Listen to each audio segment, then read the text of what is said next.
ನೀವೆಲ್ಲರೂ ಒಟ್ಟಾಗಿ ಕೈಲಾಸ ಶಿಖರದವರೆಗಾಗಿ ಏರಿ ಬಂದಿದ್ದೀರಿ. ಹಾಗಾದ್ರೆ ನೀವೆಲ್ಲ ಯಾಕೆ ಇಲ್ಲಿಯವರೆಗಾಗಿ ಬಂದದ್ದು ಎನ್ನುವ ಪ್ರಶ್ನೆ ಕೆಲವೊಮ್ಮೆ ದುರುಳರ ಭಯದಿಂದಲೂ ನೀವು ಇಲ್ಲಿಯವರೆಗೆ ಬಂದದ್ದುಂಟು. ಆದರೆ ನಿಮ್ಮ ಮುಖವನ್ನು ಅವಲೋಕಿಸಿದಾಗ ನಿಮ್ಮ ಮುಖದಲ್ಲಿ ಯಾವ ಭಯದ ಛಾಯೆಯೂ ಇಲ್ಲ. ಆದ್ದರಿಂದಾಗಿ ಪ್ರಶ್ನಿಸಿದ್ದೇನೆ, ಏನು ಬಂದಿರಯ್ಯ? ಕೇಳೋ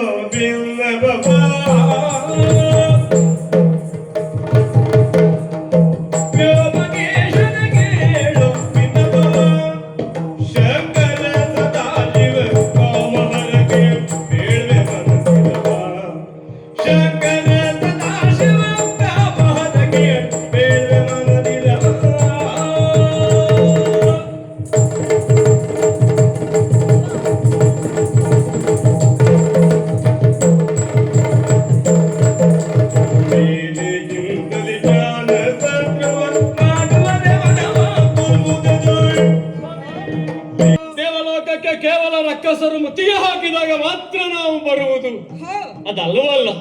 ಹಲವಾರು ಸಾರಿ ನಿನ್ನ ದರ್ಶನವನ್ನು ಪಡೆದುಕೊಳ್ಳಬೇಕು. ನಿನ್ನ ದರ್ಶನ ಇಲ್ಲ ಅಂತಾದ್ರೆ ನಮ್ಮ ಜನ್ಮವು ಸಾರ್ಥಕ್ಯವನ್ನ ಪಡೆಯುವುದಿಲ್ಲ ಎನ್ನುವಂತ ಉದ್ದೇಶದಿಂದ ಹಲವಾರು ಬಾರಿ ಬಂದದ್ದುಂಟು. ಆದರೆ ನೀನು ಕೇಳುವ ಮಾತು ಹೇಗೆ? ಸುರರೆಲ್ಲರೂ ಸೇರಿ ಬಂದಿದ್ದೀರಿ, ಯಾವ ಕಾರಣವಿರಬಹುದು? ಸ್ವಾಮಿ, ಅಪರೂಪಕ್ಕೊಬ್ಬರು ಹೀಗೆ ಬಂದಾಗ ಆಗುವುದುಂಟು. ಸುಮ್ಮನೆ ಬರುವವರು ಅಲ್ಲವಲ್ಲ ಇವರು. ವಿಷಯ ಮತ್ತೇನಲ್ಲ, ಜಗತ್ತಿನ ರಕ್ಷಕ ನೀನು. ಎಲ್ಲ ಜೀವರಾಶಿಗಳಿಗೂ ಪಿತೃಸ್ಥಾನದಲ್ಲಿರುವವನು. ಲೋಕಕ್ಕೆ ಒಳ್ಳೆಯದಾಗಬೇಕು ಅಂತ ಆದ್ರೆ ನಾವೇನು ಮಾಡಬೇಕು? ನಾವು ಆದರ್ಶಮಯವಾದಂತಹ ಕೆಲಸಗಳನ್ನ ಮಾಡಬೇಕು, ಕಾರ್ಯಗಳನ್ನ ನಡೆಸಬೇಕು. ಆಗ ಮಾತ್ರ ನಮ್ಮನ್ನು ನೋಡಿಕೊಂಡು ಜಗತ್ತು ನಮ್ಮ ಹಿಂದೆ ಬರ್ತದೆ. ಹಾಗಾಗಿ ಲೋಕಕ್ಕೆ ಒಳಿತಾಗಬೇಕು ಎನ್ನುವಂತಹ ಉದ್ದೇಶದಿಂದ ಜ್ಞಾನ ಸತ್ರವನ್ನು ನಡೆಸಬೇಕು ಎಂಬಂತಹ ವಾಂಛೆಯೊಂದಿಗೆ ಇಲ್ಲಿಯವರೆಗಾಗಿ ಬಂದಿದ್ದೇನೆ. ಅದಕ್ಕೆ ಅಧ್ಯಕ್ಷರು ಯಾರಾಗಬೇಕು? ಲೋಕಕ್ಕೆ ಒಡೆಯನಾದಂತಹ ಈಶನೇ ಈ ಜ್ಞಾನ ಸತ್ರಕ್ಕೆ ಅಧ್ಯಕ್ಷನಾದ ಅಂತಾದರೆ ಜಗತ್ತಿಗೆ ಒಳ್ಳೆಯದಾಗುತ್ತದೆ ಎಂಬಂತಹ ಉದ್ದೇಶದಿಂದ ಇಲ್ಲಿಯವರೆಗಾಗಿ ನಿಮ್ಮ ಪದದಲ್ಲಿ ನಾವು ಅರಿಕೆ ಮಾಡಿಕೊಳ್ತಾ ಇದ್ದೇವೆ. ದಯವಿಟ್ಟು ಧಾವಿಸಿ ಬರ್ತೀರಾ? ದೇವೇಶ ಸ್ವಾಮಿ, ನಿನ್ನ ಅಂಬೋಳಕ್ಕೆ ನನ್ನ ಸಮ್ಮತಿ ಖಂಡಿತವಾಗಿಯೂ ಇದೆ. ಹಾ. ತ್ರಿವೇಣಿ ಸಂಗಮದಲ್ಲಿ ನಡೆಯುವಂತಹ ಜ್ಞಾನ ಸತ್ರ. ಹೌದು. ಆಹಾ, ಯಾವಾಗಲೂ ಪ್ರಪಂಚವನ್ನು ಪಡೆಯುವ ಶಕ್ತಿಗಳೆಂದರೆ ದೈವ ಮತ್ತು ದೇವರುಗಳು, ದೇವತೆಗಳು ಹವಿಸ್ಸನ್ನ ನೀಡುತ್ತಾರೆ. ದೇವತೆಗಳು ಸರಿಯಾಗಿ ಮಳೆ ಬೆಳೆಯನ್ನ ಕೊಡಲಿ ಎನ್ನುವ ಕಾರಣಕ್ಕಾಗಿ ಹವಿಸ್ಸನ್ನ ಉಂಡು ಹಾಗೇ ಇರುವುದು ತರವಲ್ಲ. ಸರಿಯೇ ನಿನ್ನ ವಿಚಾರ. ಹವಿಸ್ಸನ್ನು ಉಂಡಂತಹ ನಿಮಗೆ ಪ್ರಪಂಚದಲ್ಲಿ ಧರ್ಮ ನೆಲೆಸುವ ಹಾಗೆ ಮಾಡುವುದಕ್ಕೆ ಇಂತಹ ಕಾರ್ಯಗಳನ್ನ ಆಗಾಗ ನಡೆಸುವುದು ಸರಿಯಾದಂತಹ ಲಕ್ಷಣ. ಆದ್ದರಿಂದ ಖಂಡಿತವಾಗಿ ತುಂಬು ಮನಸ್ಸಿನಿಂದ ಒಪ್ಪಿಗೆಯನ್ನು ಕೊಡ್ತಾ ಇದ್ದೇನೆ.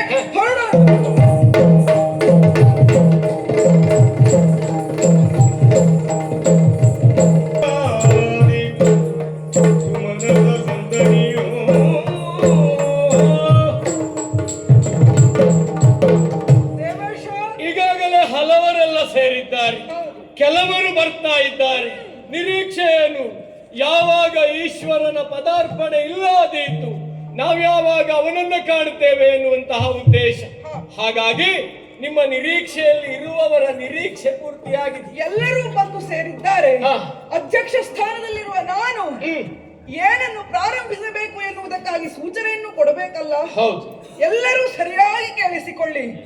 ಧರ್ಮ ಎಂದರೆ ಏನು ಎನ್ನುವುದು ಹಲವರ ಜಿಜ್ಞಾಸೆ ಇದೆ ಪ್ರಪಂಚದಲ್ಲಿ. ಸಜ್ಜನರಿಗೆ ಧಾರಕವಾದಂತಹ ಆಚರಣೆಯೇ ಧರ್ಮ ಎನ್ನುವ ಹಾಗೆ ಕೆಲವರು ವ್ಯಾಖ್ಯಾನಿಸಿದರೆ, ನಾವು ನಮಗೆ ಏನನ್ನು ಬೇರೆಯವರು ಮಾಡಬಾರದು ಎಂದುಕೊಳ್ಳುತ್ತೇವೋ ಅದನ್ನು ಬೇರೆಯವರಿಗೆ ನಾವು ಮಾಡದೇ ಇರುವುದೇ ಧರ್ಮ ಎನ್ನುವ ಹಾಗೆ ಕೆಲವರು ವ್ಯಾಖ್ಯಾನಿಸಿದ್ದಾರೆ. ಹಾಗಾದರೆ ಧರ್ಮ ಎಂದರೆ ಏನು ಎನ್ನುವ ಕುರಿತು ಜಿಜ್ಞಾಸೆ ಪ್ರಾರಂಭ.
ಜ್ಯೋತಿರಾದಿತ್ಯರು, ನವಗ್ರಹಗಳು, ಹೀಗೆ ಸರ್ವರು ಸೇರಿರುವಂತಹ ಸಭೆ. ಈ ಸಭೆಗೆ ಈ ದಕ್ಷ ಪ್ರವೇಶಿಸಿದಾಗ ಎಲ್ಲರೂ ಎದ್ದು ನಿಂತು ಗೌರವವನ್ನು ಕೊಡುತ್ತಾ ಇದ್ದಾರೆ, ಮಾನಿಸುತ್ತಾ ಇದ್ದಾರೆ, ಪುರಸ್ಕರಿಸುತ್ತಾ ಇದ್ದಾರೆ. ಆದರೆ ಈ ಪರಶಿವ ಮಾತ್ರ ಕುಳಿತಲ್ಲಿಯೇ ಕುಳಿತು ಮಹಾಮನಸ್ಸಿಯಂತೆ ನನ್ನನ್ನು ಕಂಡು ಕೂಡ ಕಾಣದ ರೀತಿಯಲ್ಲಿ ವರ್ತಿಸುತ್ತಾ ಇದ್ದಾನಲ್ಲ. ಅಪ್ಪ, ಇವನ ಸಂಖ್ಯೆ, ಇವನ ಅಹಂಕಾರವೇ ಈ ಪ್ರಾಚಿತೇಶನನ್ನ ಧಿಕ್ಕರಿಸುವ ಮನವನ್ನ ಇವ ತಾಳಿದ್ದಾನಂತ ಹೇಳಿದರೆ ಇದು ಇವನ ಅಹಂಕಾರ ಅಲ್ಲದೆ ಮತ್ತೇನು? ಇಂಥ ಇವನ ಸಭೆಗೆ ಯಾರು ಅಧ್ಯಕ್ಷರಾಗಿ ಮಾಡಿದ್ದಾರೆ? ಆದರೆ ಇವನು ಎಷ್ಟು ಸಂಸ್ಕಾರಹೀನ ಎನ್ನುವುದನ್ನ ಲೋಕ ತಿಳಿದಿದೆಯಾ?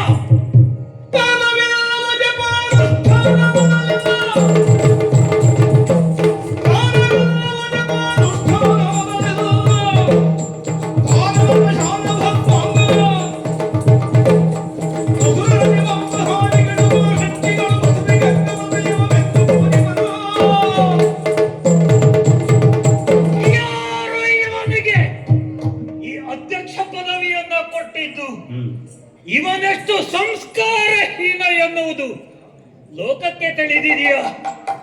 ಸ್ನಾನ ಎನ್ನುವುದು ಇವನಿಗೆ ಮಾಡ್ತಾನೆ ಕೇಳಿ.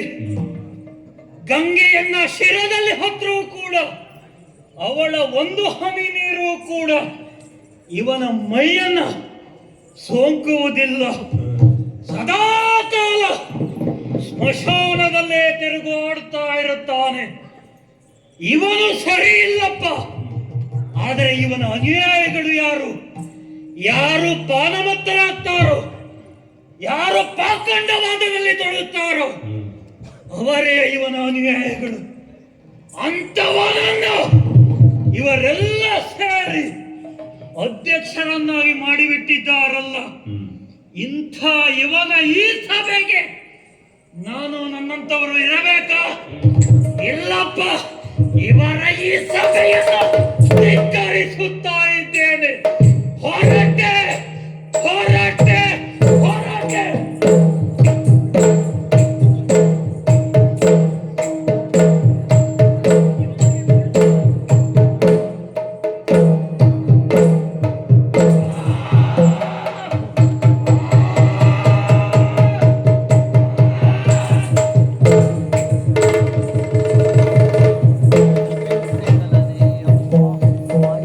ದೇವೇಶ, ಸ್ವಾಮಿ, ಗುಡುಗು ಗುಡುಗಿತ್ತು, ಹಾ. ಮಿಂಚು ಮಿಂಚಿತ್ತು, ಮಳೆ ಮಾತ್ರ ಬರ್ಲಿಲ್ಲ. ಒಂದು ಬಾರಿ ನನಗೆ ಧೂಮಕೇತು ಬಂದಂಗೆ ಅಲ್ವಾ? ಹಾ.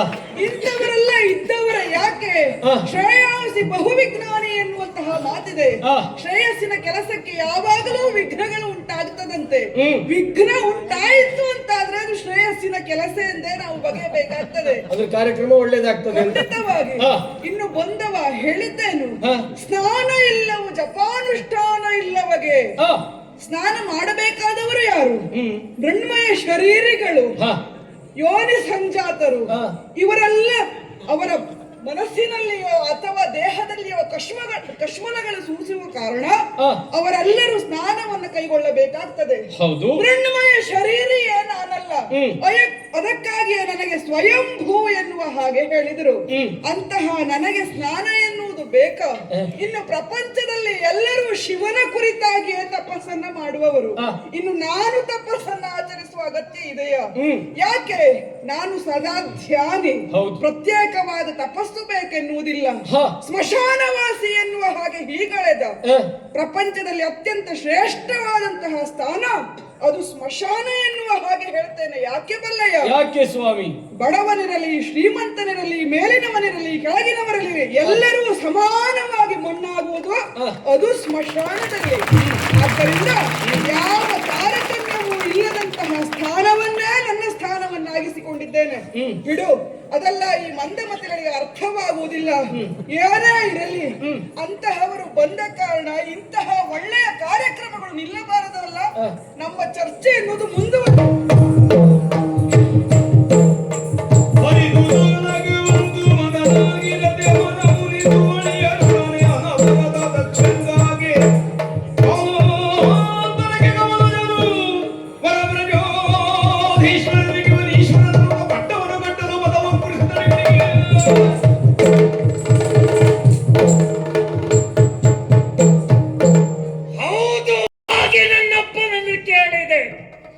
ಬ್ರಹ್ಮದೇವನಲ್ಲಿ ಕೇಳಿದೆ, ಏನು ನನ್ನ ಸ್ಥಾನ ಎನ್ನುವುದಾಗಿ. ಕೊಟ್ಟನಲ್ಲ, ಪ್ರಜಾಪತಿಗಳಿಗೆ ನಾನು ಪ್ರಜಾಪತಿ. ಇಲ್ಲಿಯವರೆಗೆ ಬ್ರಹ್ಮನ ಶಿರದಿಂದ ಬ್ರಾಹ್ಮಣರು, ಭುಜದಿಂದ ಕ್ಷಾತ್ರಿಯರು, ಉದರದಿಂದ ವೈಶ್ಯರು, ಹೀಗೆ ಲೋಕದಲ್ಲಿ ಜನನವಾಗುವುದು ಸತ್ಯ. ಆದರೆ ಇನ್ನು ಮುಂದೆ ಹಾಗಲ್ಲ. ಮಿಥುನ ಜಾಯತೆ ಜಂತು. ಮಿಥುನದಿಂದಲೇ ಗಂಡು ಹೆಣ್ಣು ಸೇರಿದಾಗಲೇ ಹೊಸ ಜೀವಿ ಒಂದು ಉದಯಿಸುತ್ತದೆ ಎನ್ನುವುದನ್ನು ಎಂಬ ತತ್ವವನ್ನು ಪ್ರತಿಷ್ಠಾಪನೆ ಮಾಡುತ್ತೇನೆ. ಪ್ರಜಾಪತಿಗಳಿಗೆ ಪ್ರಜಾಪತಿ. ಏನು ಆ ಪರಶಿವ ಅಪಮಾನ, ಅಪಮಾನ ಏನು ಮಾಡುವುದು?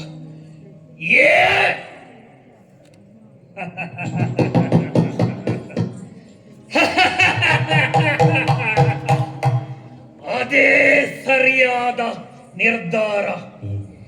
ನಿರೇಶ್ವರ ಯಾಗ, ನಿರೇಶ್ವರ ಯಾಗ, ಹೊಸತೊಂದು ಯಾಗವನ್ನ ಸಂಘಟಿಸ್ತೇನೆ.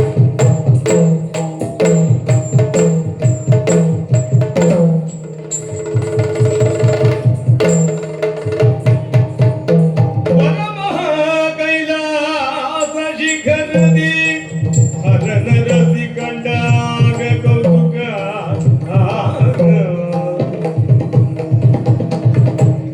ಉತ್ತರದ ಎತ್ತರದ ಕೈಲಾಸ ಪರ್ವತವಿದು ಪ್ರಭು ಪರಮೇಶ್ವರನ ವಾಸಸ್ಥಾನ. ಎಲ್ಲಿ ನೋಡಿದರಲ್ಲಿ ಬಿಳಿಯ ಬಣ್ಣ ಶಾಂತಿಯ ಸಂಕೇತವಲ್ಲವೇ? ಶಾಂತಿಯ ನಿಕೇತನದಲ್ಲಿ ಈ ದಾಕ್ಷಾಯಣಿಗೆ ಯಾಕೆ ಬಂತು ಮನಸ್ಸು?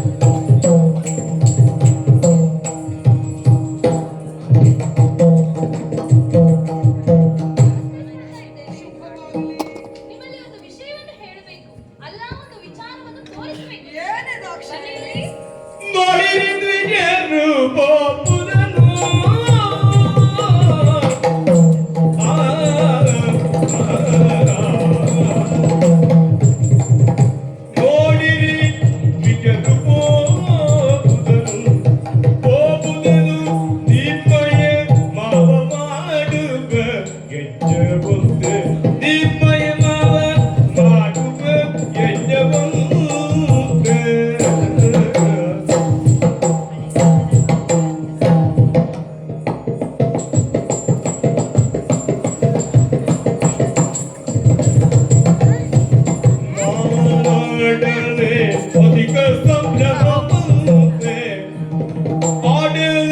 ಅಧಿಕ ಸಂಭ್ರಮವಂತೆ ಬಂಧುಗಳು ಕೂಡಿ ರಂಜಿಸುವಂತೆ ನೋಡಿ ದಿಗ್ವಿಜಯರು ಬಹುದನು ನಿಮ್ಮ ಮಾವ ಮಾಡುವ ಯಜ್ಞವಂತೆ, ಮಾವ ಮಾಡುವ ಯಜ್ಞವಂತೆ. ಕೌತುಕವನ್ನು ತೋರಿಸಬೇಕೆನ್ನುವುದಕ್ಕಾಗಿ ಓಡೋಡಿ ಬಂದವಳು ನಾನು. ಕೌತುಕವನ್ನ ತೋರಿಸುವುದ? ಹೌದು. ಏನದು? ನೋಡಿ, ನಾನು ಯಾವ ಕಡೆಯನ್ನು ತೋರಿಸ್ತೇನೋ ಹಾ. ಆ ಕಡೆ ಸರಿಯಾಗಿ ನೋಡ್ಬೇಕು ನೀವು. ಆದೀತಂತೆ. ಈಗ ನನ್ನ ಬೆರಳ ತುದಿ ಅಂದ್ರೆ ನೋಡಿ. ಬೆರಳ ತುದಿಯನ್ನ ನೋಡ್ತಾ ಇದ್ದೇನೆ. ಸ್ವಲ್ಪ ಉಗುರು ದೊಡ್ಡದಾಗಿದೆಯಾ ಅಂತ. ಸ್ವಾಮಿ, ಹಾ. ನಾನು ಹೇಳಿದ ಹಾಗಲ್ಲ. ಮತ್ತೆ ಹೇಗೆ? ನನ್ನ ಬೆರಳ ತುದಿಯನ್ನು ನೋಡಿ ಅಂದರೆ ನಾನು ತೋರಿಸುವ ದಿಕ್ಕಿನತ್ತವೇ ನೋಡಿ ಅಂತ. ನೋಡ್ತಾ ಇತ್ತು. ಏನು ಕಾಣ್ತಾ ಉಂಟು ನಿಮಗೆ? ಏನು? ಅಲ್ಲಿ ನೋಡಿ, ಇರುವೆ ಸಾಲು. ಆಹಾ, ಹೌದಾ? ಅದು ಇರುವೆ ಸಾಲಲ್ಲ. ಮತ್ತೆ? ನಾನು ಮೊದಲು ಹಾಗೆ ಭಾವಿಸಿದ್ದು, ಹಾ. ಆದರೆ ಈ ಶೀತಲ ಪ್ರದೇಶವನ್ನು ತಡೆದುಕೊಳ್ಳುವುದಕ್ಕಾಗುವುದಿಲ್ಲವಲ್ಲ ಅಂತ ಯೋಚನೆ ಬಂತು. ಮತ್ತೆ ಕೆಳಗಿಳಿದು ನೋಡಿದೆ ನಾನು. ಹಾ. ಅದು ಇರುವೆ ಸಾಲಲ್ಲ, ಹೋಗ್ತಾ ಇರೋದು ದ್ವಿಜರ ಸಾಲು, ಬ್ರಾಹ್ಮಣರ ಸಾಲು. ಬ್ರಾಹ್ಮಣರ ಸಾಲ? ಹೌದು. ಹಾಗಾದ್ರೆ ಎಲ್ಲೋ ಬೆಂಕಿ ಬಿತ್ತು ಅಂತ ಅರ್ಥ. ಯಾಕೆ ಸ್ವಾಮಿ? ಯಾಕೆ? ಹಾ. ಬ್ರಾಹ್ಮಣರು ಹೋಗುವುದು ಯಜ್ಞಯಾಗ ಅಧಿಕಾರಿಗಳಿಗೆ. ಯಜ್ಞಯಾಗ ಮಾಡುವುದು ಅಂದ್ರೆ ಅದಕ್ಕೆ ಹೇಳಿದ್ದು ಬೆಂಕಿ ಓ, ಬಿತ್ತು ಅಂತ. ಹಾಗೆ.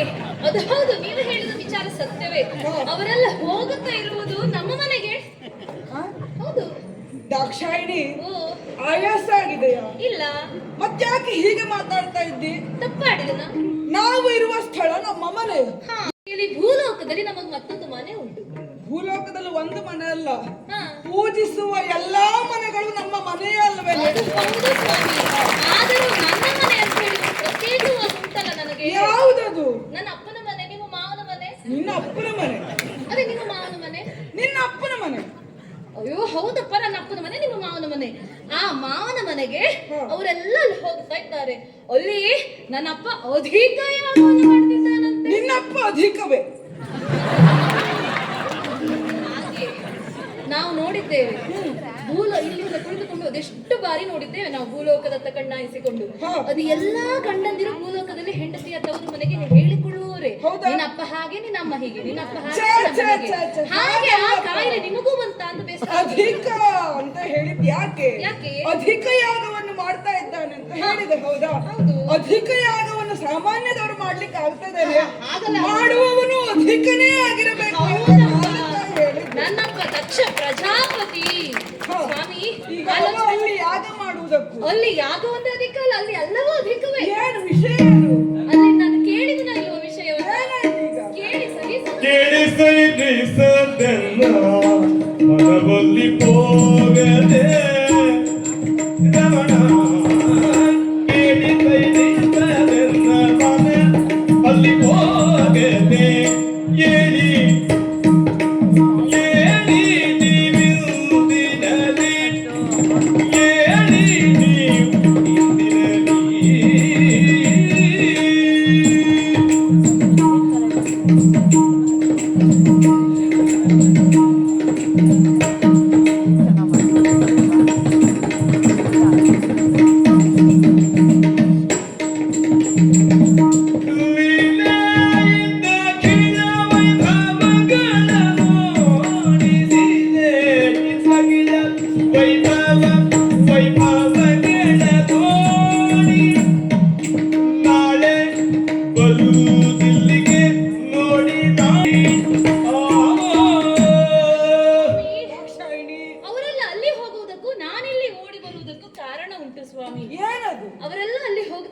ನಾವು ಇಲ್ಲೇ ಇರೋದು ಸರಿಯಾ? ಮತ್ತೆ ನಾವು ಅಲ್ಲಿ ಹೋಗಿ ಸೇರಿಕೊಳ್ಳಬೇಕು.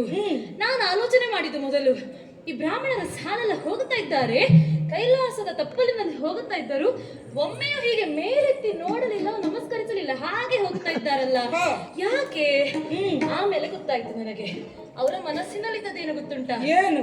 ಇಂದು ಪರಮೇಶ್ವರ ಕೈಲಾಸದಲ್ಲಿ ಇರುವುದಿಲ್ಲ, ಅವ ಮತ್ತೆಲ್ಲೋ ಸಿಗುತ್ತಾನೆ.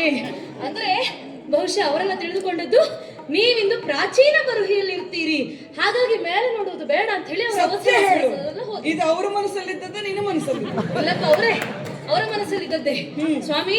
ಅವರೆಲ್ಲ ನಮ್ಮನ್ನು ಅಲ್ಲಿ ನಿರೀಕ್ಷಿಸ್ತಾ ಇದ್ದಾರೆ, ಹಾಗಾಗಿ ನಾವಿಲ್ಲಿರುವುದು ಸರಿಯಲ್ಲ. ಕೇಳಿದ್ನ ಇಲ್ವ ವಿಚಾರವನ್ನ ಕೇಳಿದಾಗಿಂದ ನನ್ನ ಮನಸ್ಸು ಕುಣಿತಾ ಉಂಟು. ಅಲ್ಲಿ ನೋಡಬೇಕು, ಅಲ್ಲಿ ಅಖಿಲ ವೈಭವವಂತೆ ನನ್ನ ಅಕ್ಕ ತಂಗಿಯಂದಿರು ಬಂಧು ಬಾಂಧವರು ಎಲ್ಲರೂ ಬರ್ತಾರಂತೆ ಸ್ವಾಮಿ. ಸ್ವಾಮಿ, ಅದೆಷ್ಟು ಕಾಲ ಆಗಿ ಹೋಯ್ತು, ನಾನು ಅವ್ರನ್ನೆಲ್ಲ ನೋಡ್ಲೇ ಇಲ್ಲ. ಇಲ್ಲಿ ಬಂದಾಗಿಂದ ನಾನು ಅಕ್ಕ ತಂಗಿಯರೆಲ್ಲ ಬಂದಿದ್ದಾರಾ? ಹೌದು, ಬಂದಿದ್ದಾರಂತೆ. ಅವರಿಗೆ ಆಮಂತ್ರಣ ಇತ್ತಂತ? ಹೌದು, ಬ್ರಾಹ್ಮಣರಿಗೆ ಆಮಂತ್ರಣ ಇತ್ತಂತ? ಅಯ್ಯೋ, ಅವರೇ ಹೇಳಿದ್ದಪ್ಪ, ಸಕುಟುಂಬ ಸಪರಿವಾರ ಸಮೇತರಾಗಿ ಬರಬೇಕು ಎನ್ನುವ ಹಾಗೆ ನನ್ನ ಅಪ್ಪನೇ ಆಮಂತ್ರಣ ಕಳಿಸಿದಂತೆ. ಹೌದಾ? ನಮಗ ಆಮಂತ್ರಣ ಉಂಟಾ? ನಾನು ಇಲ್ಲಿ ಭಕ್ತರ ಮನೆಗೆ ಹೋದಂತ ಸಂದರ್ಭದಲ್ಲಿ ಇಲ್ಲಿ ಬಂದಿದ್ರೆ ಯಾರಾದ್ರೂ ಕರೆಯುವುದಕ್ಕೆ? ನನ್ನ ತಂದೆ ಎಲ್ಲ ಹೇಳ್ಬೇಕು. ಎಲ್ಲರೂ ನಮ್ಮ ಗಣಗಳೆಲ್ಲ ಇಲ್ಲೇ ಇದ್ದಾರೆ, ನಾವು ಒಂದೊಮ್ಮೆ ಇಲ್ಲದೆ ಹೋದ್ರೆ ಅವರಿಗಾದ್ರೂ ವಿಷಯ ತಿಳಿದಿರ್ತಿತ್ತು. ಅಲ್ಲ, ಬಹುಶಃ ಹೇಳುವುದಕ್ಕೆ ಮರೆತಿರ್ಬೇಕು. ಬರಲಿಲ್ಲ. ಅಲ್ಲ, ಭೃಂಗಿ ಭೃಂಗುಟಿ ಅವ್ರು ಯಾರು ಇಲ್ವಾ ಇಲ್ಲಿ? ಕಾಣುದೇ ಇಲ್ವಾ? ಅವರಿಗೆಲ್ಲ ಕೊಟ್ಟಿದ್ರ? ಎಲ್ಲರೂ ಇದ್ದಾರೆ. ಯಜಮಾನ್ರಿಗೆ ಹೇಳಿ ಬಂದ ಆಮಂತ್ರಣ ಬರಲಿಲ್ಲ. ಹೌದಾ? ಅವರಿಗೆಲ್ಲ ಆಮಂತ್ರಣ ಸಿಕ್ಕಿ ಹೋಗ್ತಾ ಇದ್ದಾರೆ, ನಾವು ಆಮಂತ್ರಣ ಇಲ್ಲದೆ ಹಾಗೆ ಹೋಗ್ಲಿಕ್ಕೆ ಆಗ್ತದ? ನಿಮ್ಮ ಸಮಸ್ಯೆ ಅದು ಹೇಳ್ತಾ ಇದ್ದೀರಿ ನೀವು.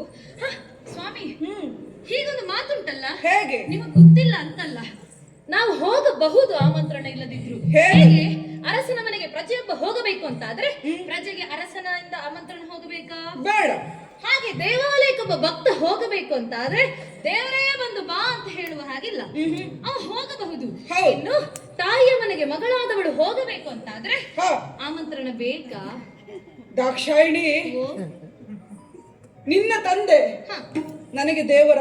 ಅಲ್ಲಪ್ಪ, ನೀನೇ ಜಗದೊಡೆಯ. ನಿನ್ನ ತಂದೆ ನನಗೆ ಅರಸನ? ನೀವು ಜಗದೀಶ ಅಲ್ವಾ?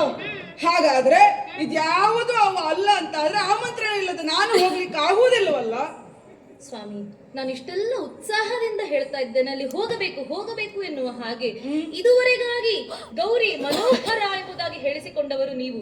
ನನ್ನ ಮನಸ್ಸಿನಲ್ಲಿ ಏನಿರುತ್ತದೆಯೋ ಅದನ್ನು ನಾನು ಬೇಕು ಅಂತ ಹೇಳುವುದರ ಒಳಗೆ ಸಿದ್ಧಿಸಿ ಕೊಡುವವರು ತಾವು.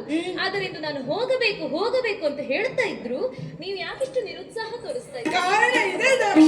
ಒಂದು ದಿವಸ ನಾನು ಕುಳಿತಿರುವ ಸಭೆಗೆ, ಒಂದು ದಿವಸ ನಾನು ಕುಳಿತಿರುವ ಸಭೆಗೆ ಬಂದನು ತಕ್ಷಣ ಕೇಳದ ಬಗೆಗೆ, ಅಲ್ಲಿ ಬಂದನು ತಕ್ಷಣ ಕೇಳದ ಬಗೆಗೆ.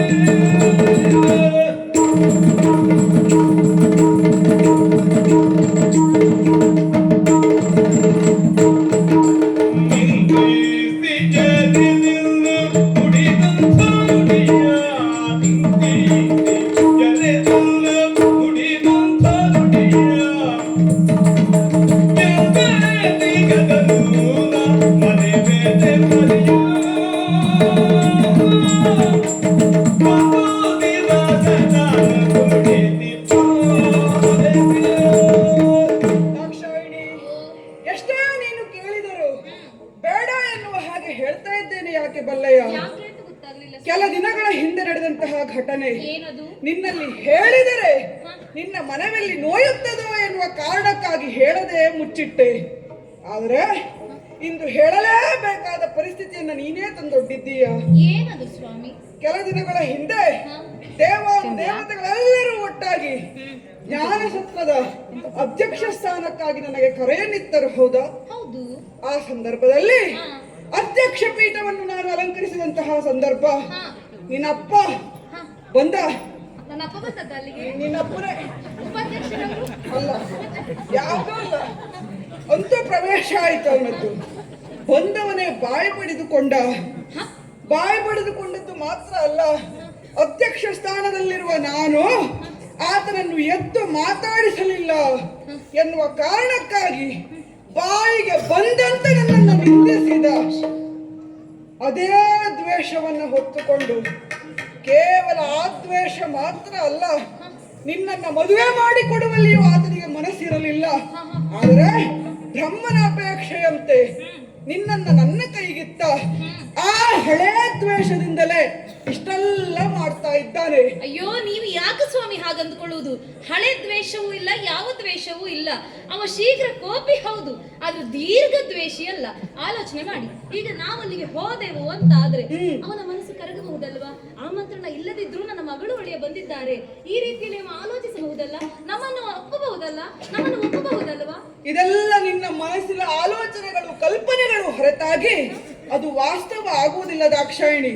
ಆದ್ದರಿಂದ ನಾನು ಹೋಗುವುದಿಲ್ಲ, ನೀನು ಹೋಗುವುದು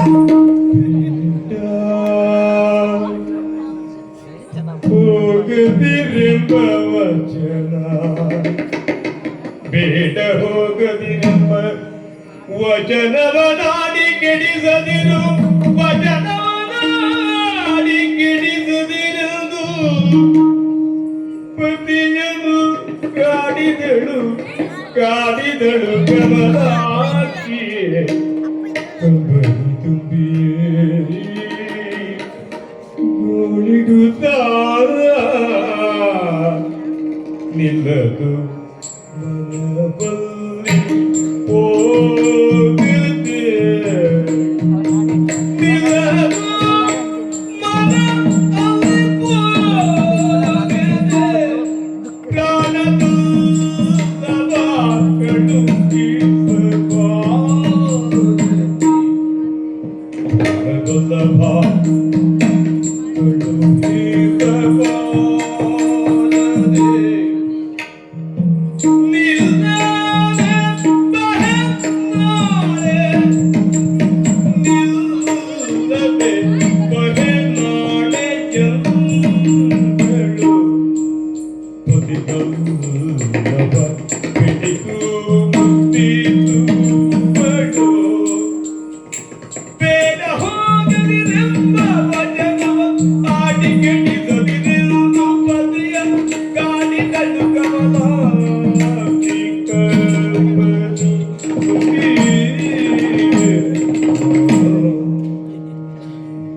ನಾನು ಹೋಗುವುದಿಲ್ಲ, ನೀನು ಹೋಗುವುದಿಲ್ಲ. ಬೇಡ ಸ್ವಾಮಿ, ನಿಮ್ಮ ಬಾಯಿಂದ ಆ ಶಬ್ದ ಬರಕೂಡದು, ನಾನು ಅದನ್ನು ಕೇಳಕೂಡದು. ಬೇಡ. ಕೇಳೋದಕ್ಕೆ ಎರಡು ಅಕ್ಷರದಿಂದ ಕೂಡಿದಂತಹ ಶಬ್ದವದು, ಆದರೆ ಶಿವನ ಬಾಯಿಂದ ಬಂದಂತಹ ಶಬ್ದವದು, ಶಿವವಚನವದು. ಶಿವವಚನವಾಗಲಿ ಶಿವ ಸಂಕಲ್ಪವಾಗಲಿ ಎಂದಿಗೂ ಸುಳ್ಳಾದದ್ದು ಇಲ್ಲ ತಾನೆ? ಬೇಡ ಸ್ವಾಮಿ, ಆ ಮಾತನ್ನು ನೀವು ಆಡಬೇಡಿ. ಅಲ್ಲ, ನನ್ನನ್ನು ಇಲ್ಲಿ ಉಳಿಸಿಕೊಳ್ಳಬೇಕು ಎನ್ನುವ ಕಾರಣಕ್ಕಾಗಿ ಇಲ್ಲಿಯೇ ಇರಬೇಕು ಎನ್ನುವ ಅಪ್ಪಣೆಯನ್ನು ನೀವು ಹೊರಡಿಸಬೇಡಿ ಸ್ವಾಮಿ. ಇಂದೇಕೋ ನನ್ನ ಮನಸ್ಸು ಕೇಳುತ್ತಾ ಇಲ್ಲ, ಕಾಡ್ತಾ ಉಂಟು, ದೂರಾಡ್ತಾ ಉಂಟು. ನನಗೆ ಏನು ಮಾಡಬೇಕು ಅಂತ ಗೊತ್ತಾಗುತ್ತಾ ಇಲ್ಲ ಸ್ವಾಮಿ. ಹೌದು, ಎಷ್ಟೊಂದರೂ ಜೀವಲೋಕದಿಂದ ಬಂದಂತಹ ಜೀವ ಅಲ್ಲವೇ ಇದು? ಜೀವಲೋಕದಿಂದ ಬಂದು ದೇವನನ್ನೇ ಸೇರಿದ್ದು ಹೌದೇ, ಆದರೂ ನನಗೂ ಒಂದು ಮನಸ್ಸು ಅಂತುಂಟಲ್ಲ ಸ್ವಾಮಿ, ನನಗೂ ತವರು ಅಂತುಂಟಲ್ಲ. ಹಕ್ಕಿಗೆ ಗೂಡಿನಾಸೆ, ಹೆಣ್ಣಿಗೆ ತವರಿನಾಸೆ. ಈ ಮಾತು ದೇವರಿಗೂ ಸತ್ಯವಾಗಿ ಹೋಯಿತು ನೋಡಿ. ಜಗನ್ಮಾತೆ ಎನಿಸಿಕೊಂಡವಳು ನಾನು, ಆದ್ರೂ ನನಗೂ ಮಾತೆ ಇದ್ದಾಳಲ್ಲ ಸ್ವಾಮಿ. ನನ್ನ ಮಾತೆಯನ್ನು ನೋಡಬೇಕು ಎನ್ನುವಂತಹ ಹಮ್ಮಲ ನನ್ನಲ್ಲಿ ಸ್ವಾಮಿ, ಯಾಕೆ ಹೀಗೆ ನನ್ನನ್ನು ಕಟ್ಟು ಹಾಕ್ತಾ ಇದ್ದೀರಿ? ನನ್ನ ಅಪ್ಪನಿಗೆ ದ್ವೇಷ ಉಂಟು, ಶಿವವಿದ್ವೇಷದಿಂದ ಇಂತಹ ಕೃತವನ್ನು ಮಾಡುತ್ತಾ ಇದ್ದಾನೆ ಎಂಬುದಾಗಿ ನೀವೇನೋ ಆಡ್ತಾ ಇದ್ದೀರಿ. ಆದರೆ ಒಂದೊಮ್ಮೆ ಅದೇ ಸತ್ಯ ಅಂತಾದರೆ ಅದನ್ನು ನಿಲ್ಲಿಸುವುದನ್ನು ನಾನು ಹೋಗಲೇಬೇಕು. ಇಂತಹದನ್ನು ಮಾಡಬೇಕು ಎಂಬುದಾಗಿ ಎಚ್ಚರಿಸುವುದಕ್ಕಾದರೂ ನಾನು ಹೋಗಲೇಬೇಕು. ಯಾಕೆ? ಜಗನ್ಮಾತೆ ಎನ್ನುವಂತಹ ಪಟ್ಟವನ್ನು ನೀವೇ ಕಲ್ಪಿಸಿಕೊಟ್ಟದ್ದು. ತಾಯಿ ಎಂದಿಗೂ ಮಕ್ಕಳು ತಪ್ಪನ್ನು ಮಾಡುವುದನ್ನು ನೋಡಲಾರಳು, ನೋಡಿ ಸುಮ್ಮನಿರಲಾರಳು. ಅದನ್ನು ಎಚ್ಚರಿಸುವುದಕ್ಕಾದರೂ ನಾನು ಹೋಗಲೇಬೇಕಲ್ಲವೇ ಸ್ವಾಮಿ? ನಿಲ್ಲುತ್ತಾ ಇಲ್ಲ, ನನ್ನ ಮನಸ್ಸು ಕೇಳುತ್ತಾ ಇಲ್ಲ. ಹೋಗಲೇಬೇಕು. ಇದು ಹೋದ್ರೆ ಏನಂತೆ, ನಾನೇನು ಹೆಚ್ಚಿಗೆ ದಿವಸ ಉಳಿಯುವುದಿಲ್ಲ. ಇದು ಹೋಗ್ತೇನೆ, ನಾಳೆ ಬರ್ತೇನೆ, 2-3 ದಿವಸಕ್ಕೆ ಕೇಳ್ತಾ ಇರುವುದಲ್ಲವಲ್ಲ. ಇದು ಹೋಗಿ ಅಲ್ಲಿ ಯಾಗವನ್ನು ನೋಡುವುದು, ನಾಳೆ ಬರುವುದು. ನೀವು ಮಾತಾಡದಿದ್ರೆ ನೋಡದೀರಲ ಕೆಳದಿ ಪುರಹರ ಬದ್ಧಗತಿಗೆ ನಿವಿಳಿಗಿರುತ್ತ ಮಾತಾಡದತಿ ಮೌನವನ್ನು ಕಾದಿರಲು ನಾನು ಒಂದು ಮಾತಾಡಿದ್ರೆ ಸಾಕು, 100 ಮಾತು ಪಟ ಪಟ ಪಟ ಪಟ ಪಟ ಪಟ ಪಟ ಉದುರಿಸುವ ನೀವು. ಇದು ಯಾಕೆ ಸ್ವಾಮಿ ಈ ಮೌನ? ಮಾತಾಡುವುದಿಲ್ಲವೇ? ಮಾತಾಡುವುದಿಲ್ಲವೇ? ಮಾತಾಡದಿಪ್ಪುದಿಗೆಂಬಳು ಮಾತಾಡದಿಪ್ಪು ಏಗೆಂಬಳು ತಾವಿ ಮಾತಾಡುತ್ತಿರುವೆ ಏನು ತಾವಿ ಮಾತಾಡುತ್ತಿರುವೆ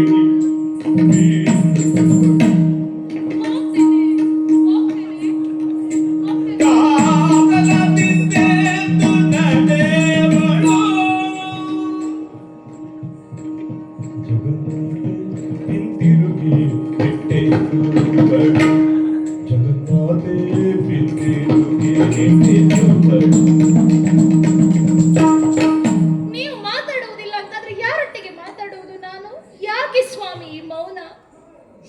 ಸ್ವಾಮಿ, ಇಲ್ಲಿಯೇ ಉಳಿಸಿಕೊಂಡು ನಿಮ್ಮ ಕೈಯಾರೆ ನೀವೇ ನಿಮ್ಮ ಗೌರಿಯನ್ನು ಕೆಡಿಸಬೇಡಿ, ಕೆಡಿಸಬೇಡಿ. ಕಳುಹಿಸಿಕೊಡಿ ಸ್ವಾಮಿ, ಅದನ್ನು ಕಳುಹಿಸಿಕೊಡಿ. ನೀವು ಮಾತಾಡುವುದಿಲ್ಲ ಅಂತಾದ್ರೂ ನಾನು ಹೊರಡ್ತೇನೆ, ಹೊರಡ್ತೇನೆ. ತಡೆಯಬೇಡಿ, ಹೋಗ್ತೇನೆ, ಹೊರಡ್ತೇನೆ. ಏನು ಮಾಡ್ತಾ ಇದ್ದೇನೆ ನಾನು? ಸತಿ ಎಂದರೆ ಏನು ಎಂಬುದಾಗಿ ಲೋಕಕ್ಕೆ ತೋರಿಸಿಕೊಟ್ಟವರಲ್ಲವೇ ನಮ್ಮವರು? ಅರ್ಧ ಶರೀರವನ್ನೇ ನನಗೆ ಕೊಟ್ಟವರಲ್ಲವೇ ಇವರು? ಅರ್ಧ ನಾರೀಶ್ವರರಾದವರು. ಅವರಿಂದ ಬೇರ್ಪಟ್ಟು ನಾನು ಹೋದೆ ಅಂತಾದರೆ ಮತ್ತೆ ಬಂದು ಸೇರುವುದೆಂತು ನಾನು? ಏನು ಮಾಡಲಿ? ಇಲ್ಲೇ ಉಳಿಯುವುದಕ್ಕಂತೂ ಸಾಧ್ಯವೇ ಇಲ್ಲ. ಹೋಗಲೇಬೇಕು, ಹೋಗಲೇಬೇಕು, ಹೋಗ್ತೇನೆ. ಮಾತಾಡುವುದಿಲ್ಲ ಅಂತಂದ್ರೆ ಹೊರಟೆ ನಾನು. ಕೇಳುವುದಿಲ್ಲ ಇವರು, ಕರುವುದಿಲ್ಲ. ಹಾಲೆವು ಬರಿಯಲಿಕ್ಕಂತೆ ನಿಜ ಕಾದಲಿಗೆ ಕರುಣವ ತೋರಿಯ ಚಿತ್ತವ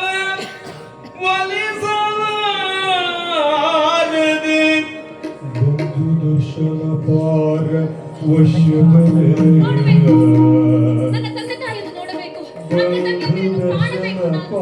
ಬಂಧುಗಳನ್ನು ವಶ್ಯದಲ್ಲಿ ಹೋಗಬೇಕು ನಾನು, ಹೋಗಬೇಕು.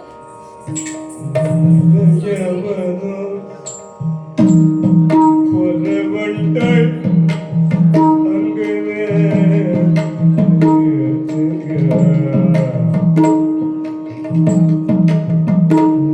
ಜವನು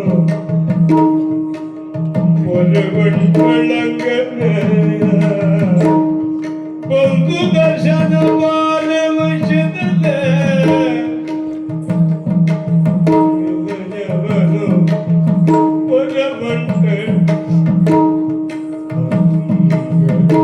ನಮ್ಮವರ ಪಾದಧೂಳಿಯನ್ನು ಸರ್ವಾಂಗಗಳಿಗೆ ಲೇಪಿಸಿಕೊಂಡಿದ್ದೇನೆ.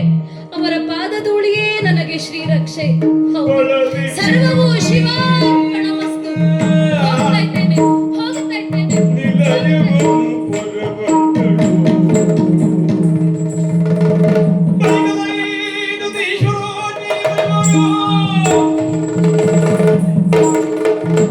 ಸಾರಿ ಸಾರಿ, ಬೇಡ ಬೇಡ ಬೇಡ ಎಂದರು ದಾಕ್ಷಾಯಿಣಿ ನಡೆದೇ ಬಿಟ್ಟಳಲ್ಲ. ಎಲ್ಲಿ ಪ್ರಮಥಾದಿಗಣಗಳೇ, ಅವಳ ಬೆಂಗಾವಲಿಗಳು.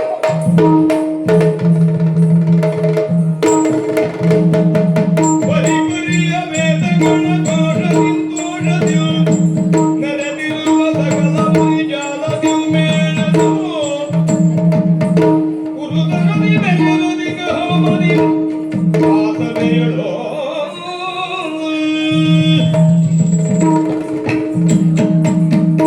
ಸ್ವಾಮಿ, ವಂದಿಸಿಕೊಂಡಿದ್ದೇನೆ. ಸುಖವಾಗಲಿ, ಶ್ರೇಯಸ್ಸಾಗಲಿ.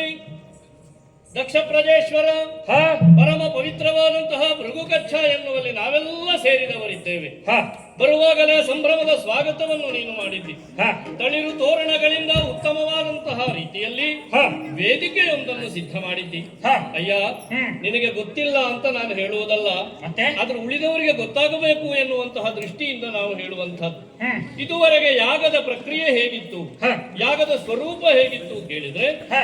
ನಿರಾಕಾರ ಸ್ವರೂಪನಾದಂತಹ ಸಚ್ಚಿದಾನಂದ ಸ್ವರೂಪನಾದಂತಹ ಪರಬ್ರಹ್ಮನನ್ನು ಆರಾಧಿಸುವಂತಹ ಯಾಗ ಹ್ಮ್. ಜ್ಞಾನ ಸತ್ರವಾಗಿಯೇ ಇತ್ತು. ಹ. ಯಾವುದು ಹ. ಕರ್ಮಕ್ಕೆ ವಿಶೇಷವಾದಂತಹ ಸ್ಥಾನಮಾನವನ್ನು ಕೊಡದೆ ಹ್ಮ್. ಕೇವಲ ಜ್ಞಾನವನ್ನು ಪ್ರತೀಕವಾಗಿ ಇಟ್ಟುಕೊಂಡು ಮಾಡುವುದಾಗಿತ್ತು. ಹ್ಮ್. ಕಾಲಕಾಲಕ್ಕೆ ಬೇಕಾದಂತಹ ಸಂವಿಧಾನದ ಬದಲಾವಣೆಗಳನ್ನು ನಾವು ನಮ್ಮಂತಹ ಋಷಿಗಳು ಹ್ಮ್. ಮಾಡುತ್ತಿದ್ದುದು ನಿನ್ನ ಗಮನಕ್ಕೂ ಬಂದಿದೆ. ಹ.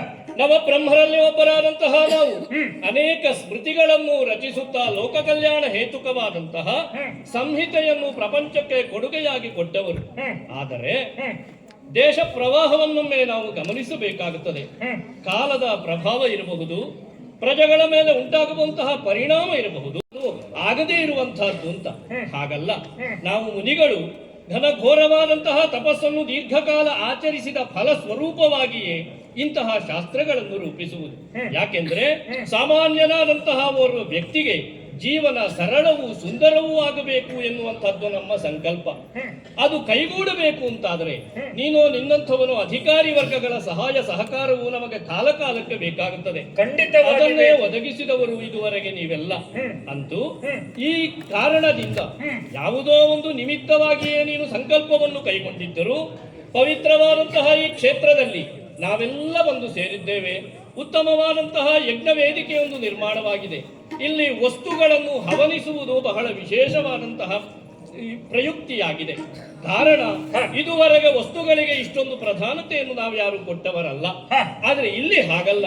ನಿನ್ನಿಂದ ಪ್ರಾರಂಭವಾದಂತಹ ಈ ಯಜ್ಞ ನಾಳೆಯ ದಿವಸ ಲೋಕ ಉಪಕಾರಕ್ಕೆ ವಿನಿಯೋಗವಾಗುತ್ತದೆ ಎನ್ನುವಂತಹ ಸಂಕಲ್ಪದಿಂದ ಭೃಗುವಾದಂತಹ ನಾನು ಅಧ್ವರ್ಯವಾಗಿ ನಿನ್ನ ಈ ಯಾಗವನ್ನು ನಡೆಸಿಕೊಡುತ್ತೇನೆ ಎನ್ನುವಂತಹ ಮಾತನ್ನಾಡಿದ್ದೇನೆ. ಅದು ಕೇವಲ ನಿನಗಾಗಿ ಮಾತ್ರ ಅಲ್ಲ, ಲೋಕ ಕಲ್ಯಾಣಕ್ಕಾಗಿ ಎನ್ನುವಂತಹ ಸಂಕಲ್ಪವನ್ನು ಮಾಡಿದ್ದೇನೆ. ನೋಡಿದೆಯಾ, ಸಾಕಾರ ಸ್ವರೂಪದಿಂದ ದೇವಾನುದೇವತೆಗಳೆಲ್ಲ ಬಂದು ನೆರೆದಿದ್ದಾರೆ. ಯಾಕಂದ್ರೆ ಅವರೆಲ್ಲ ನಮಗೆ ಸಾಕ್ಷಿಗಳಾಗಿ ಬೇಕು. ಕರ್ಮಸಾಕ್ಷಿ ಎನ್ನುವಂತಹ ಪದವನ್ನು ನಾವು ಬಳಸುತ್ತೇವೆ. ಅಂತಹ ನಾವು ಮಾಡುವ ಈ ಕರ್ಮಕ್ಕೆ ಸಾಕ್ಷಿಗಳಾಗಿ ಅವರೆಲ್ಲ ಬಂದು ಉಚಿತವಾದ ಆಸನದಲ್ಲಿ ಕುಳಿತಿದ್ದಾರೆ. ಯಜ್ಞ ದೀಕ್ಷಿತನು ನೀನಾಗಿದ್ದಿ, ಶುಚಿರ್ಭೂತನಾಗಿದ್ದಿ ತಾನೇ. ಖಂಡಿತವಾಗಿಯೂ ಹಾಗಾದ್ರೆ ದಶವಿಧವಾದಂತಹ ಸ್ನಾನಗಳಿಂದ ನಿನ್ನ ಮಲಾಪಕರ್ಷಣವನ್ನು ಮಾಡಿ ಪವಿತ್ರವಾದಂತಹ ವೇದಿಕೆಯ ಮುಂದೆ ಯಜಮಾನ ಸ್ಥಾನದಲ್ಲಿ ನಿನ್ನನ್ನು ಕುಳ್ಳಿರಿಸಿ ಪವಿತ್ರವನ್ನು ಕೊಟ್ಟು ಪವಿತ್ರ ಪಾಣಿಯಾದಂತಹ ನಿನ್ನಿಂದ ಈ ಮಹಾಧ್ವರವನ್ನು ನಾನು ನಡೆಯಲಿ ನಡೆಯಲಿ ನಡೆಯಲಿ.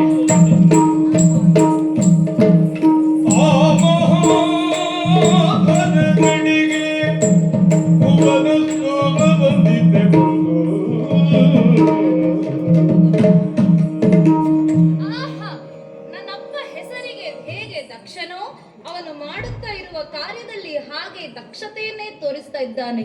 ಎಂತಹ ವ್ಯವಸ್ಥೆ, ಕುಳಿತುಕೊಳ್ಳುವುದಕ್ಕೂ ಎಂತಹ ಆಸನಗಳನ್ನು ಮಾಡಿಸಿದ್ದಾನೆ. ಎಲ್ಲ ಬ್ರಾಹ್ಮಣೋತ್ತಮರು ಎಲ್ಲರೂ ಕುಳಿತುಕೊಂಡಿದ್ದಾರೆ ಈ ಸಭೆಯಲ್ಲಿ.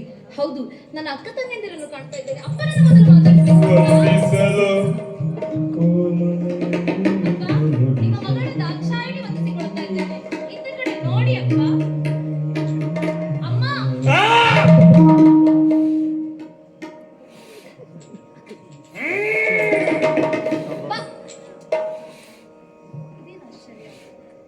ತಂದೆಗೆ ವಂದಿಸಿಕೊಂಡರೆ ಮುಖ ತಿರುಗಿಸಿದ. ಅಮ್ಮನನ್ನು ಕಣ್ಣು ಸನ್ನೆಯಿಂದ ಎಚ್ಚರಿಸ್ತಾ ಇದ್ದಾನೆ. ಮಾತಾಡಿಸಲಿರು ಎನ್ನುವ ಹಾಗೆ ಎಲ್ಲರನ್ನು ತನ್ನ ಕಣ್ಣ ತೀಕ್ಷ್ಣತೆಯಿಂದಲೇ ಎಚ್ಚರಿಸ್ತಾ ಇದ್ದಾನಲ್ಲ ನನ್ನಪ್ಪ. ಛೆ, ಇರಲಿ ಅಲ್ಲೇ, ನಾನು ನನ್ನ ಕಣ್ಣು ತುಂಬಿಸಿಕೊಳ್ಳಲು ಬಂದದ್ದು ಯಾಗದ ಸಂಭ್ರಮಕ್ಕಲ್ವ, ಅದನ್ನೇ ನೋಡ್ತೇನಂತೆ. ಯಾಗದ ಸಮಯ ವೀಕ್ಷಿಸ್ತೇನೆ.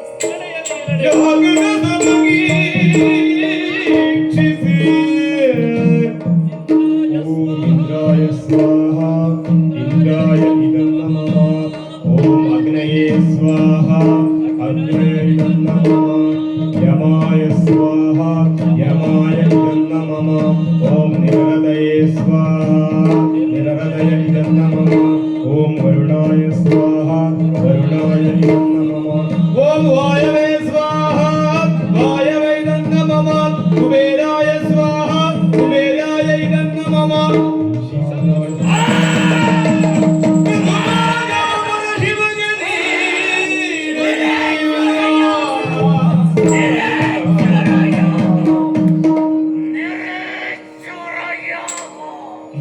ಪಾದಕ್ಕೆ ಬಂತೆನು ದಾದಿ ಪಾದಕ್ಕೆ ಮಾಡುವ ಯಜ್ಞ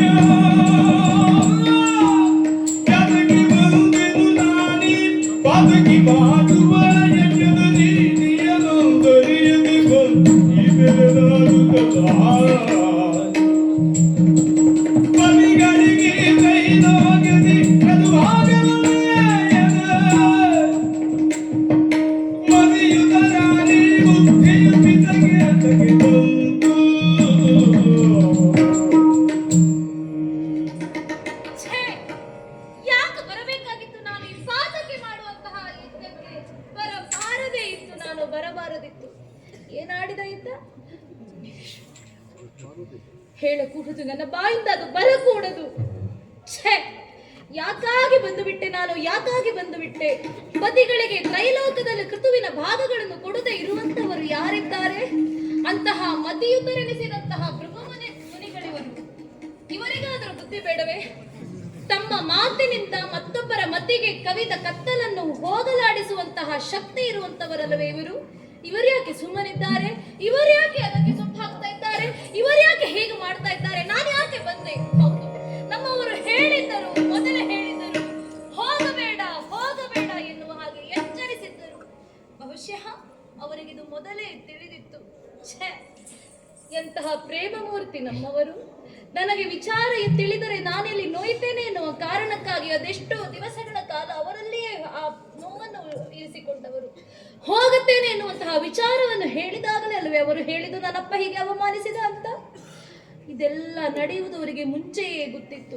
ಹಾಗಾಗಿ ಅಲ್ವೇ ಅವರು ಮೌನ ಮುದ್ರೆಯನ್ನ ಅಂತದ್ದು. ಅಷ್ಟು ಅರ್ಥವಿಸಿಕೊಳ್ಳದೆ ಹೋದೆ ನಾನು.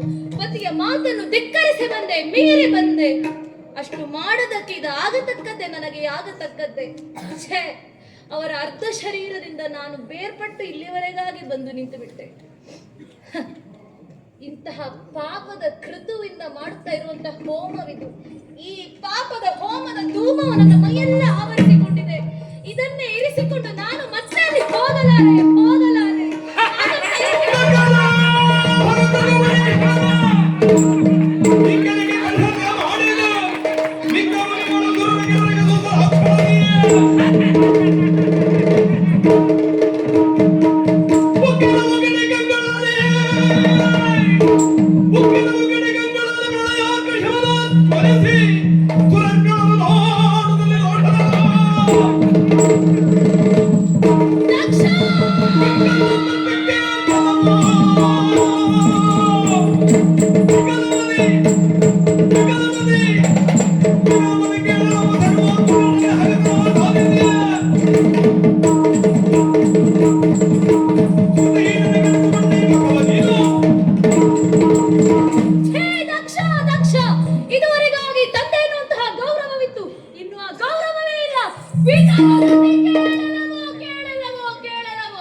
ನೀನು ಮಾಡುತ್ತಾ ಇರುವಂತಹ ಕಾರ್ಯವನ್ನು ನೀನೇ ಕೆಡಿಸಿಕೊಂಡೆ.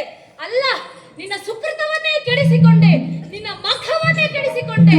ಕೇವಲ ಅಗ್ನಿ ಈ ಯಜ್ಞಕ್ಕೆ ಮಾತ್ರ ಮಖ ಅಂತ ಹೇಳುವುದಲ್ಲ, ನಮ್ಮ ಬದುಕು ಕೂಡ ಒಂದು ಯಜ್ಞವೇ. ನಿನ್ನ ಬದುಕಿನ ಯಜ್ಞವನ್ನೇ ಕೆಡಿಸಿಕೊಂಡೆ. ನಮ್ಮವರ ಹಗೆತನವನ್ನು ಕಟ್ಟಿಕೊಳ್ತಾ ಇದೆಯಲ್ಲ, ಎಳೆದುಕೊಂಡಿದೆಯಾ? ನಿನ್ನ ಗಂಡ ಏನು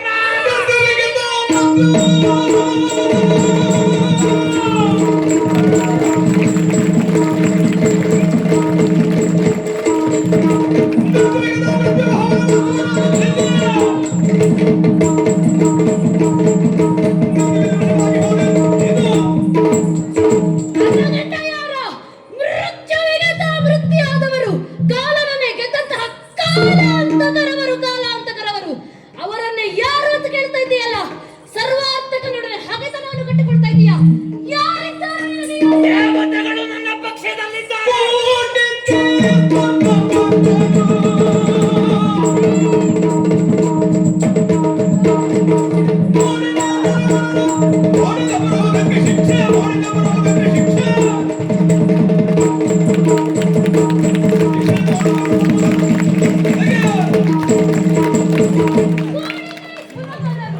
ನೀವು ಸುಮನಸರೇ, ಮನಸ್ಸಿನಲ್ಲಿ ದುರ್ಬೀಜವನ್ನು ಬಿತ್ತುಕೊಂಡವರು ನೀವು. ಛೇ, ಸುಮನಸರಂತೆ ಸುಮನಸರು. ನಿಮಗೆ ಕಷ್ಟ ಬಂದಾಗ ಓಡಿ ಬರ್ತೀರ ಅಲ್ವಾ ನಮ್ಮವರಲ್ಲಿ? ಪ್ರಭೋ ಶಂಕರ ರಕ್ಷಿಸು ಎಂಬುವ ಹಾಗೆ. ಅದೇ ಶಂಕರನ ಮಡದಿಯಲ್ಲಿ ಕಣ್ಣೀರಿಡುತ್ತಾ ಇದ್ರೆ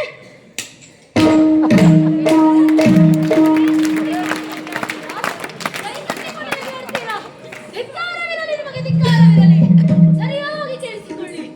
ನಾನು ಕಂಬನಿ ಮಿಡಿಯುವಂತಹ ಸಂದರ್ಭದಲ್ಲಿ ಯಾರೆಲ್ಲ ಕಣ್ಣು ಬಿಟ್ಟು ನೋಡಿದ್ದೀರೋ, ನಿಮ್ಮ ಕಣ್ಣುಗಳನ್ನೆಲ್ಲ ಕಿತ್ತು, ಯಾರೆಲ್ಲ ಹಲ್ಲು ಬಿಟ್ಟು ನೆಗೆಯಾಡಿದ್ದೀರೋ ಆ ಹಲ್ಲುಗಳನ್ನೆಲ್ಲ ಕಿತ್ತು, ಯಾರೆಲ್ಲ ಕರತಟ್ಟು ನೆಗೆಯಾಡಿದ್ದೀರೋ ನಿಮ್ಮ ಕೈಗಳನ್ನು ಕತ್ತರಿಸುತ್ತಾ ಇದ್ದಾರೆ. ನನ್ನ ಗಂಡ ಪಶುಪತಿಯೇ ಸುಳ್ಳು, ಪಶುಪತಿಯೇ ಸುಳ್ಳು. ಎಷ್ಟು ಮಾತಾಡುವವಳು ಯಾರು? ನನ್ನ ಮಗಳಲ್ವಾ ನೀನು? ಸಾಗು ಸಾಗು ಸಾಗು ನಿನ್ನಿಂದಾದ ದೇಹ ಸಾಗು ಸಾಗು ಸಾಗು ನಿನ್ನಿಂದಾದ ದೇಹವೇ ವಿರೋಧಿಯನ್ನ ಧೈರ್ಯ ಬರುವಂತಗಳು ಸಾಗು ಸಾಗು ಸಾಗು. ಏನಾಡಿದ ನೀನು? ನನ್ನ ಮಗಳಲ್ವಾ ನೀನು? ಸಾಕು. ಛೈ! ಇಂದಿನಿಂದ ಯಾರೇ ಆದರೂ ಸರಿ, ದಕ್ಷನ ಮಗಳು ದಾಕ್ಷಾಯಿಣಿ ಎನ್ನುವ ಹಾಗೆ ಹೇಳಬಾರದು. ಆ ಹೆಸರು ಕೇಳಿದರೆ ಮೈಯೆಲ್ಲ ಉರಿಯದ್ದು ಬಂದಂತಾಗುತ್ತದೆ ನನಗೆ. ಇಂದಿನಿಂದ ನನ್ನನ್ನು ಪ್ರಭು ಪರಶಿವನ ಹೆಂಡತಿ ಶಿವೆಯಾಗಿ ಕಾಣಬೇಕು, ಶಿವೆಯಾಗಿಯೇ ಕರೆಯಬೇಕು, ದಾಕ್ಷಾಯಿಣಿ ಎಂಬುದಾಗಿ ಅಲ್ಲ. ಹೌದು ಹೌದು, ನಿನ್ನಿಂದಲೇ ಬಂದ ದೇಹ ಅಲ್ಲವ ಇದು? ಇದು ನಿನಗಿರುವ ಅಹಂಕಾರ, ನಾನು ಎನ್ನುವಂತಹ ಅಹಂಕಾರ, ಅವೆಲ್ಲ ಈ ಹೋಮದಲ್ಲಿ ಸುಟ್ಟು ಹೋಗುವಂತೆ ಮಾಡ್ತೇನೆ. ನಾನು ಈ ಕೊಳಕು ದೇಹವನ್ನು ಹೊತ್ತುಕೊಂಡು ಮತ್ತೆ ನಾನು ಶಿವ ಸಾನ್ನಿಧ್ಯವನ್ನು ಸೇರಲಾರೆ. ಹೌದು ಹೌದು, ಮೊದಲು ನನ್ನ ದೇಹವನ್ನು ಅರ್ಪಿಸ್ತೇನಂತೆ. ಮೊದಲು ಅವಳನ್ನ ದಹಿಸಬೇಡ. ನಾನು ಕೊಟ್ಟ ಹವಿತನ್ನ ಉಂಡಿದ್ದೀಯ. ಹೋಗು ಹೋಗು ಹೋಗು. ಎಲ್ಲಿಯ ಹುಚ್ಚ ಇವ? ದೊಡ್ಡ ಹುಚ್ಚ ನೀನು. ನಿನ್ನ ಅಗ್ನಿ, ನೀನು ಹಾಕುವ ಎಂಜಿಲನ್ನು ತಿನ್ನುವುದಕ್ಕಾಗಿ ತನ್ನ 7 ನಾಲಿಗೆಯನ್ನು ಹೊರಸೂಸಿ ಬರ್ತಾ ಇದ್ದಾನಲ್ಲ ಈ ಸಪ್ತ ಜೀವನಿಗೆ, ನನ್ನನ್ನು ಮುಟ್ಟುವಂತಹ ಶಕ್ತಿಯೂ ಇಲ್ಲ ಅವನಿಗೆ. ಅವನನ್ನೇ ದಹಿಸುವಂತಹ ಯೋಗ ಅಗ್ನಿ ಎಂಬುದು ನನ್ನಲ್ಲುಂಟು. ನೋಡ್ತೀಯಾ? ಪ್ರಭು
ತಕ್ಷಣೇ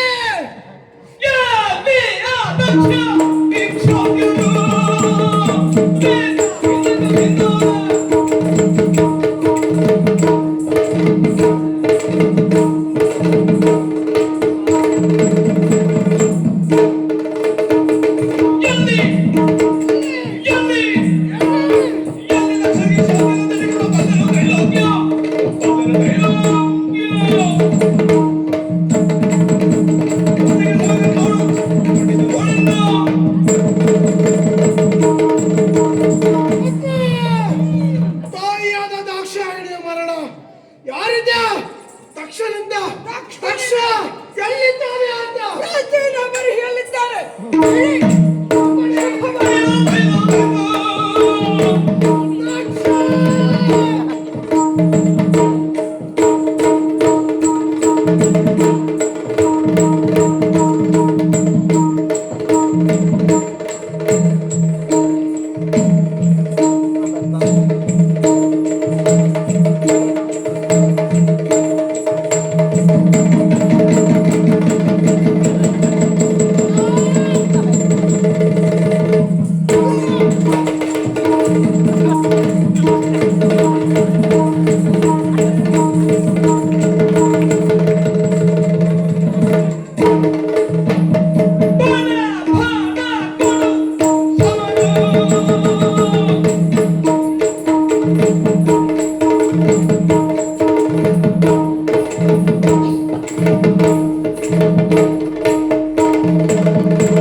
ಎಲ್ಲಿಂದ ಬಂದೆ ಅಂತ ಗೊತ್ತಿಲ್ಲ.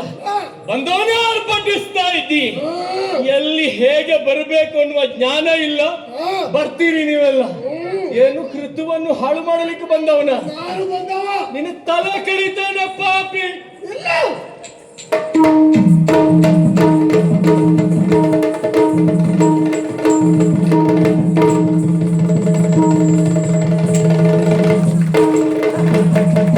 ಏನಿದೆ ಇದು ಕೌತುಕ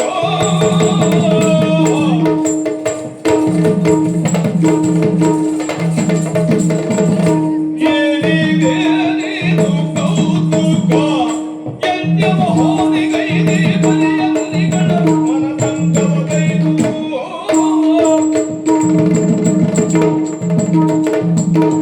ಎಲ್ಲ ಧೂಮಕೇತುವೆ ಒಮ್ಮೆಂದೊಮ್ಮೆ ಪ್ರವೇಶಿಸಿ ಧೂಮಕೇತು ಅಲ್ಲ ವೀರಭದ್ರ ನಾನು. ಈ ಯಜ್ಞವನ್ನ ಹಾಳು ಮಾಡ್ತಾ ಇದ್ದೀಯಲ್ಲ. ಒಳ್ಳೆಯ ಮಾತಿನಿಂದ ಹೇಳ್ತೇನೆ, ಹೋದ್ರೆ ಒಳ್ಳೇದು. ಬಂದವ ನೀನು ಯಾರ? ಅದಲ್ಲದಿದ್ದ ನಿನ್ನ ಕೊಂದು ಮುಗಿಸ್ತೇನೆ. ಯಜ್ಞಭಾಗವ ಎಮ್ಮಯ್ಯಗಿಯದೆ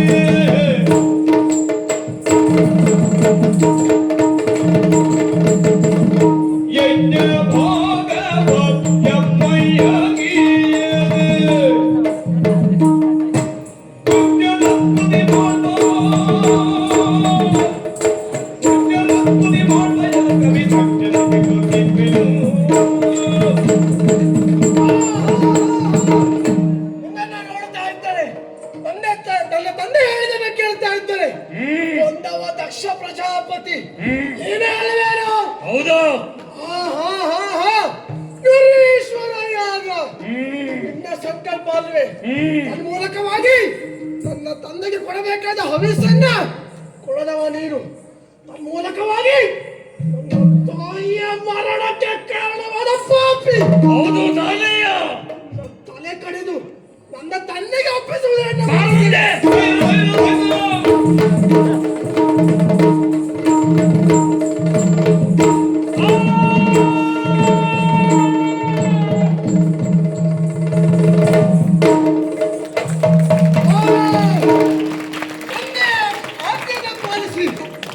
ಮಗನಾಗಿ ಲೋಕಮುಖಕ್ಕೆ ಒಳ್ಳೆಯ ಧ್ಯಾನವನ್ನು ಕೊಟ್ಟಿದ್ದೇನೆ ಎಂಬಂತಹ ಹಂಬಲ ಇಲ್ಲಿಗೆ ಪೂರ್ಣವಾಯಿತು.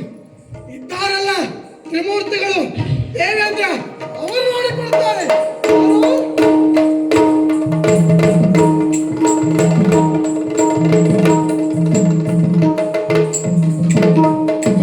ಮುಖ್ಯರು ಬೇಡಿಕೊಳ್ಳದೆ ಗರುಡರ ಸದುಡುಕಾಡಲ ಗಿಳೇಶ್ವರನು ಪಾಲಿಸುತ್ತಲ ಭಯವನು ನೀವಜ್ಜ ಬೇಡಿಯರುತ್ತ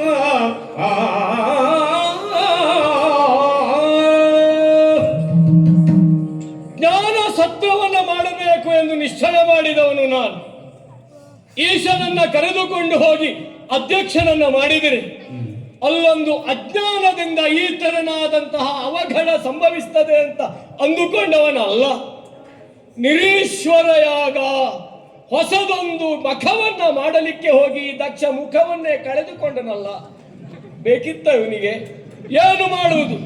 ಯಾಗವನ್ನ ಮಾಡುತ್ತಾರೆ ಅಂದ ಮೇಲೆ ನಾವು ಅವರ ಅಜ್ಞಾನವರ್ತಿಗಳು. ಅವರು ಹೇಗೆ ಹೇಳ್ತಾರೋ ಕೇಳುವುದು ನಮ್ಮ ಕರ್ತವ್ಯವಾಗ್ತದೆ. ಯಾಕೆ? ಹವಿರ್ಭಾಗವನ್ನು ಉಂಡವರು ನಾವಾಗಿರ್ತೇವೆ, ಋಣದಲ್ಲಿ ಇರ್ತೇವೆ. ಅದೇನೇ ಆಗಲಿ, ನಾನು ನನಗೆ ಅಬ್ಬ ಅಹಂಕಾರವೇ. ಅಹಂಕಾರದಿಂದ ತಾನೇ ಹೋಗಿದ್ದ ಈಗೊಂದು ಪುನರ್ಜನ್ಮ ಅನ್ನುವುದು ಸಿಕ್ಕಿದೆ. ಹೋಗಿ ಎಲ್ಲರೂ ಪ್ರಾರ್ಥನೆ ಮಾಡಿಕೊಂಡ ನಂತರದಲ್ಲಿ ಆ ಈಶಾಡಿದ ಮಾತು, ದಕ್ಷಿಣ ದಿಕ್ಕಿಗೆ ಮಲಗಿರುವಂತಹ ಮೃಗದ ಮುಖವನ್ನ ಈ ದಕ್ಷನ ಮುಂಡಕ್ಕೆ ಜೋಡಿಸಿ ಎಂಬುದಾಗಿ. ನೋಡಿ, ಲೋಕದಲ್ಲಿ ದಕ್ಷ ದೇವೇಂದ್ರ ಕಾಣಿಸಿಕೊಳ್ಳುವುದು ಹೇಗೆ? ಮುಖದಿಂದಲೇ ಅಲ್ವಾ? ನಮ್ಮ ಮುಖದಿಂದಲೇ ಲೋಕಕ್ಕೆ ನಾವು ಹೀಗೆ ಅನ್ನುವುದು ಗೊತ್ತಾಗ್ತದೆ. ಅಹಂಕಾರದಿಂದ ಅವನ ಮುಖವೇ ಹೋಯ್ತಾ ಇಲ್ವೋ? ಈಗ ಆಡಿನ ಮುಖವನ್ನ ತಂದು ಜೋಡಿಸಿದ್ದಾರೆ. ಆ ಆಡು ಹೇಳುವುದು ಹಾಗೆ, ಅಹಂ ಅಹಂ ಎನ್ನುವುದಾಗಿ. ಹಾಗಾಗಿ ಜ್ಞಾನ ಸತ್ರದಿಂದ ಆರಂಭವಾದಂತಹ ಈ ಯಾಗ ಎನ್ನುವುದು ಲೋಕಕ್ಕೆ ಜ್ಞಾನ ನೀಡುವಲ್ಲಿ ಸಫಲ ಆಗಿದೆ ಅಂತ ನಾನು ಭಾವಿಸ್ತೇನೆ. ಇದಕ್ಕೆಲ್ಲ ಕಾರಣ ಆ ಸೂತ್ರಧಾರ ಅಲ್ವ? ಆ ಈಶನಿಂದ ಇಂಥದ್ದೊಂದು ವ್ಯವಸ್ಥೆ ಆಯಿತು. ಲೋಕದಲ್ಲಿ ನಾನು ಎಂದು ಮೆರೆಯುವವರಿಗೆ ಅವಕಾಶ ಇಲ್ಲ, ಬೆಳವಣಿಗೆ ಇಲ್ಲ, ಬದುಕಿಲ್ಲ. ಹಾಗಾಗಿ ನೀನು ದೇವನೇ ನಮಗೆ ಶಕ್ತಿ ಎನ್ನುವುದಾಗಿ ದೇವರ ಪದತಲದಲ್ಲಿ ಯಾರು ತಮ್ಮನ್ನ ತಾವು ಸಮರ್ಪಿಸಿಕೊಳ್ಳುತ್ತಾರೋ ಅವರು ಮಾತ್ರ ಬದುಕಲಿಕ್ಕಾಗುತ್ತದೆ ಎನ್ನುವುದು ಈಗ ಸಿದ್ಧವಾಯಿತು. ಅದೇನೇ ಇರಲಿ, ಇಂತಹ ಜ್ಞಾನ ಸತ್ರಗಳು ಹೀಗೆ ಮುಂದುವರಿಯಬೇಕು. ಆ ತ್ರಿಮೂರ್ತಿಗಳ ಅನುಗ್ರಹ ಎನ್ನುವುದು ನಮ್ಮ ಪಾಲಿಗಿದೆ ಅಂತಾದರೆ ಯಾರೂ ಭಯಭೀತರಾಗುವಂತಹ ಅವಶ್ಯಕತೆಯೇ ಇಲ್ಲ. ದೇವರನ್ನ ಸ್ತುತಿಸುತ್ತಾ ಮುಂದಿನ ಕಾರ್ಯವನ್ನು ನಡೆಸ್ತಾರೆ.